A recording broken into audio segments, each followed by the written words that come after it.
क्या आपको मालूम है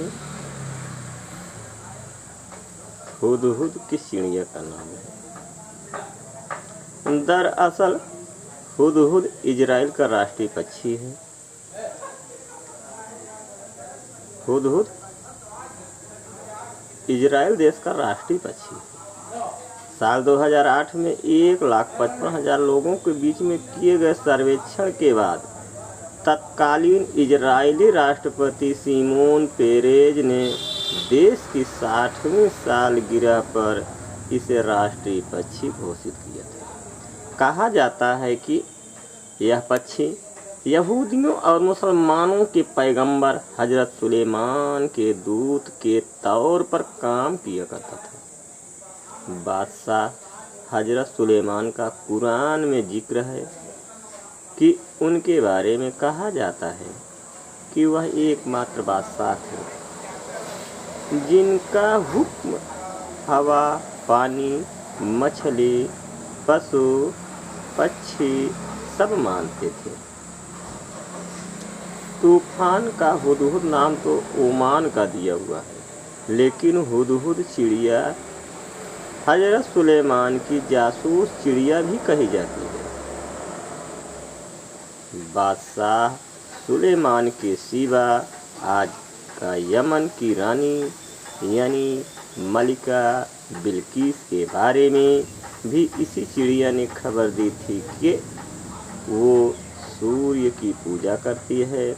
हजरत सुलेमान ने रानी को अपने पास लाने का आदेश दिया था, जहां मलिका ने उनको पैगंबर माना था। इसके से की कलगी की भी अजीब कहानी है। यहूदी लोक कथाओं के मुताबिक एक बार हजरत सुलेमान अपने सफ़ेद बाज पर उड़े जा रहे थे और धूप की वजह से बेहाल थे कि हुदहुद का एक गिरोह उनके पास से गुजरा और उन्हें उस हालत में देखकर अपने परों को फैलाकर उनके ऊपर उड़ने लगा ताकि वह धूप से बच जाए।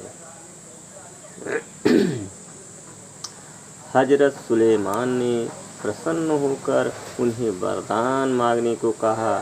हुदहुद पक्षियों के राजा ने कई दिन सोचने के बाद सभी के सिर पर सोने का ताज होने की मन्नत मांग ली।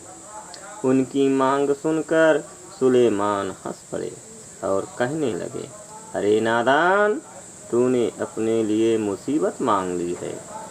शिकारी तुझे जिंदा नहीं छोड़ेंगे।